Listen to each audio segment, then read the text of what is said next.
Bonjour à tous et bienvenue dans cette nouvelle édition du Non-Stop Info. Voici les principaux titres de l'actualité. Des appels à la démission du président de la République. Des milliers de Tunisiens ont manifesté samedi dernier dans la capitale pour dénoncer la politique du chef de l'État, Kais Saied, accusé d'être responsable de la crise économique.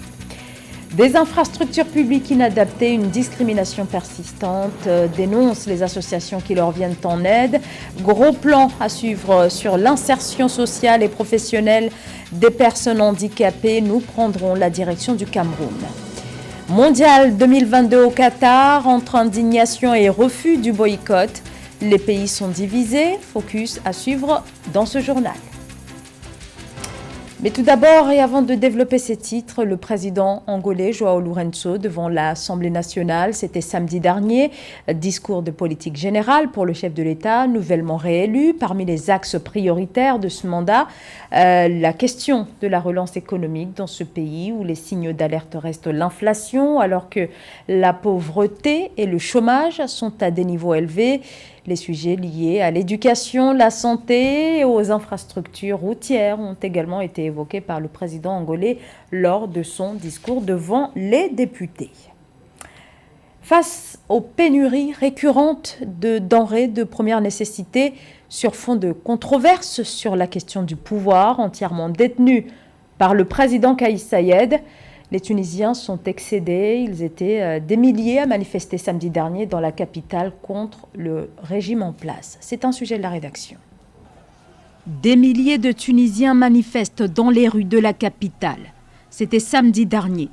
Tous dénoncent la politique du président Kais Saied qu'ils accusent d'être responsable de la crise économique. Menés par le Front de Salut National, les protestataires ont traversé les grandes artères de la ville, appelant à la démission du chef de l'État. Le peuple tunisien qui s'est battu pendant 50 ans pour la démocratie ne permettra pas que le putsch s'installe dans ce pays. On voit l'ampleur de la mauvaise gestion, de l'incompétence et de l'échec. Des manifestants qui crient leur colère face à la situation économique du pays. La Tunisie est confrontée à une profonde crise économique et financière, avec une dette extérieure qui a atteint 100% de son PIB, une inflation qui bat des records et des pénuries à répétition qui touchent plusieurs secteurs. Ce qui m'a motivé à venir ici aujourd'hui, c'est le coup d'État et les conditions misérables dans lesquelles se trouve le pays aujourd'hui. Il n'y a ni eau, ni lait, ni sucre, ni essence. Nous avons un président qui ne s'intéresse qu'au pouvoir. La reprise des rassemblements, nouvelle illustration de l'ampleur de la crise économique.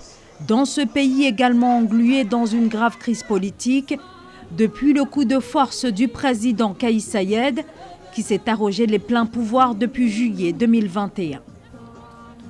Le verdict est tombé hier dimanche en Algérie, poursuivi pour abus de fonction et octroi d'autorisation pour la conclusion de marchés publics contraires à la réglementation.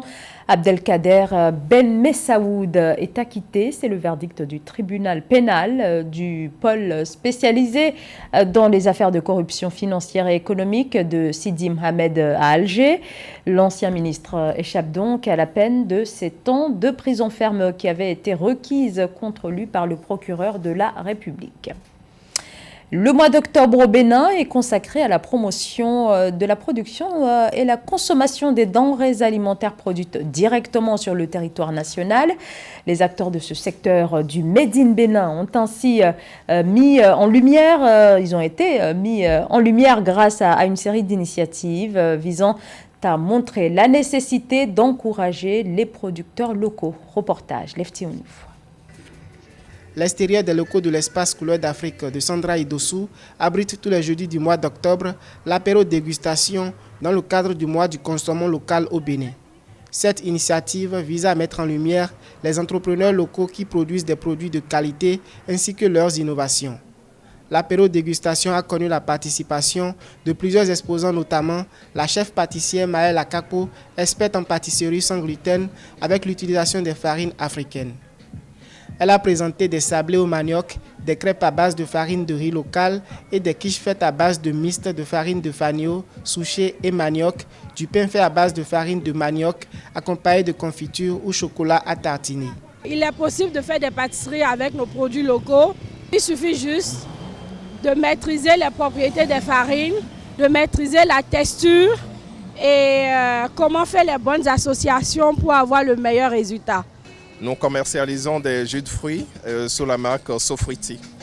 C'est des jus de fruits nature, 100% nature, non pasteurisés. Nous avons une trentaine de saveurs que nous proposons à la clientèle pour offrir une alternative plus saine et au soda. On découvre sur le site des produits béninois de qualité, entre autres des boissons locales, des cocktails locaux, du pain fait à base de farines locales telles que la farine de l'igname, de manioc, de la pâtisserie et des biscuits avec du fonio. Une preuve qui justifie qu'en Afrique et au Bénin, de l'entrée jusqu'au dessert, des menus complets faits à base des produits locaux sont disponibles. Nous espérons que d'ici là, les Béninois vont se tourner plus facilement vers des produits locaux en disant que consommer local, c'est au-delà du patriotisme économique. Consommer local, c'est développer notre économie, c'est d'amener nos entrepreneurs à grandir, à développer leurs produits et simplement à développer notre pays. Pour l'essor de l'industrie agroalimentaire, de nombreux observateurs préconisent une mise en conditionnement attractif des produits alimentaires locaux, leur subvention par le gouvernement et la réduction de la TVA à leur appliquer dans les espaces de commercialisation. A noter que le pays connaît une forte dépendance de l'extérieur. Les produits alimentaires représentent 25% de la valeur totale des importations. En Afrique, près de 10% de la population vit avec un handicap, trouvant un travail, se déplacer. Le quotidien peut se révéler pour la majorité d'entre eux un véritable parcours du combattant en raison d'un environnement inadapté, d'une prise en charge insuffisante. Focus ce matin sur la situation au Cameroun dans ce sujet signé Joël Ballot. Au Cameroun, la vulnérabilité des populations exposées aux catastrophes naturelles est fonction des conditions socio-économiques dans lesquelles elles se trouvent. À l'occasion de la Journée internationale pour la prévention des catastrophes naturelles, le 13 octobre 2022, les membres de la société civile sont allés à la rencontre des personnes handicapées afin d'échanger sur leur statut de première victime des catastrophes naturelles et sur les stratégies de réduction de cette vulnérabilité face au risque de catastrophe. Il est question que nous voyons que les différents acteurs, ceux qui interviennent sur le terrain, aient cette approche qui consiste à travailler avec les personnes handicapées, à associer, à inclure les personnes handicapées dans nos différentes actions.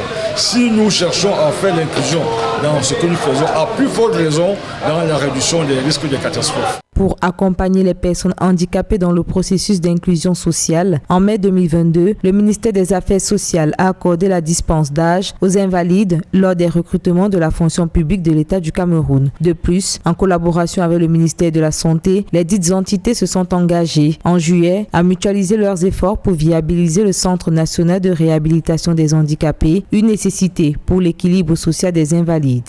Que les chefs de bloc, les chefs traditionnels soient impliqués pour recenser les personnes handicapées, pour qu'on sache qu'à tel niveau, à tel domicile, dans la localité se trouve une personne handicapée.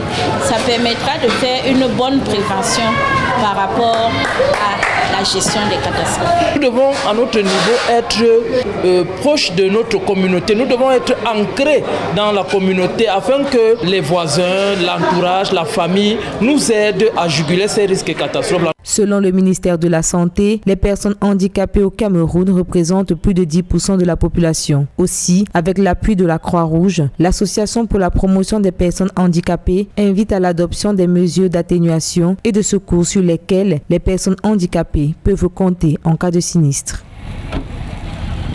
Le Tchad est l'un des pays parmi les plus vulnérables au changement climatique, un fléau qui a provoqué une grave sécheresse qui décime les récoltes et qui fait craindre une explosion de l'insécurité alimentaire qui touche actuellement plus de 5 millions de Tchadiens d'après l'ONU. Les enfants, vous allez le voir, sont les premières victimes. Au Sahel, la situation alimentaire est dramatique, comme ici au Tchad. Un pays au bord d'une catastrophe humanitaire. Une crise d'ampleur aux causes multiples. Les conflits armés, l'instabilité politique, mais aussi l'extrême sécheresse. Les enfants sont les premières victimes de cette crise alimentaire. Ils sont des millions à être dénutris. La situation risque d'empirer au cours des prochains mois en l'absence de réponses concrètes. Pour ce médecin, il faut agir rapidement. Lorsqu'un enfant est en état de malnutrition, il y a une diminution de ses capacités cognitives. Dans la capitale N'Djamena, des structures comme celle-ci tentent tant bien que mal de faire le nécessaire face à l'urgence, malgré le manque de moyens, ne pouvant dès lors apporter de l'aide qu'à une partie des victimes. Mon enfant est hospitalisé ici depuis une semaine. Au début, il vomissait et avait beaucoup de diarrhée. Il avait de la fièvre tout le temps, il ne pouvait pas manger ou dormir.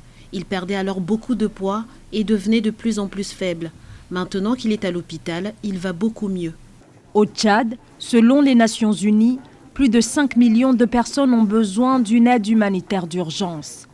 La situation ne cesse de s'aggraver, faisant craindre désormais une famine d'envergure, alors que le tiers de la population souffre déjà du manque de nourriture. À un mois du coup d'envoi de la très controversée Coupe du monde de football qui se tient au Qatar du 20 novembre au 18 décembre, les critiques se multiplient à travers le monde à l'égard de son organisation dans l'Émirat, en cause la violation des droits humains. Des milliers de travailleurs immigrés sont morts lors de la construction des stades. Il y a aussi la question écologique avec ces stades climatisés. Tour d'horizon des positions des uns et des autres. C'est un sujet de José Douglas.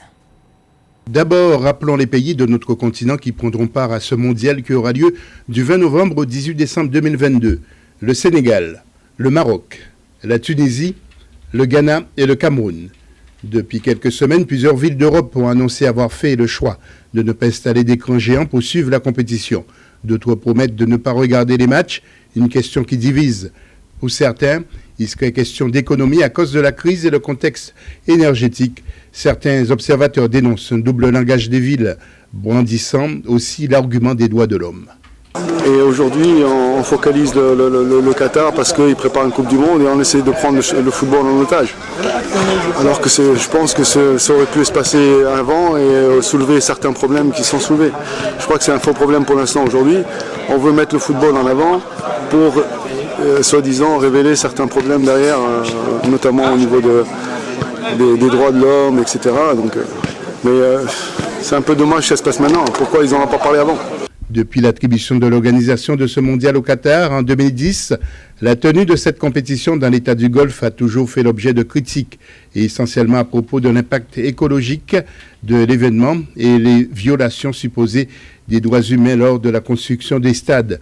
Officiellement, 3 morts ont été recensés, mais l'Organisation internationale du travail présente un autre chiffre de 50 travailleurs décédés, et même plus, et des immigrés pour la plupart. Non, on ne va pas boycotter. Vous savez, le football, il est mondial. Il doit se jouer partout. Pourquoi est-ce que... Moi, je fais partie de ceux qui pensent que la Coupe du Monde doit être le plus démocratisée possible. On doit s'attendre à une Coupe du Monde en Nouvelle-Zélande. On doit s'attendre à une Coupe du Monde à Madagascar. On doit s'attendre à une Coupe du Monde au Brésil, au Canada. Pourquoi est-ce qu'on ne devrait jouer la Coupe du Monde que dans des pays dits grands ?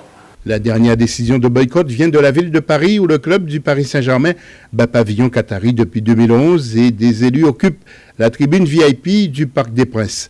La France qui, selon les experts, est le deuxième pays dans lequel le Qatar investit le plus en Europe, derrière le Royaume-Uni. Et c'est ainsi que s'achève ce journal. Merci de nous avoir suivis. À tout à l'heure pour une nouvelle page de l'actualité.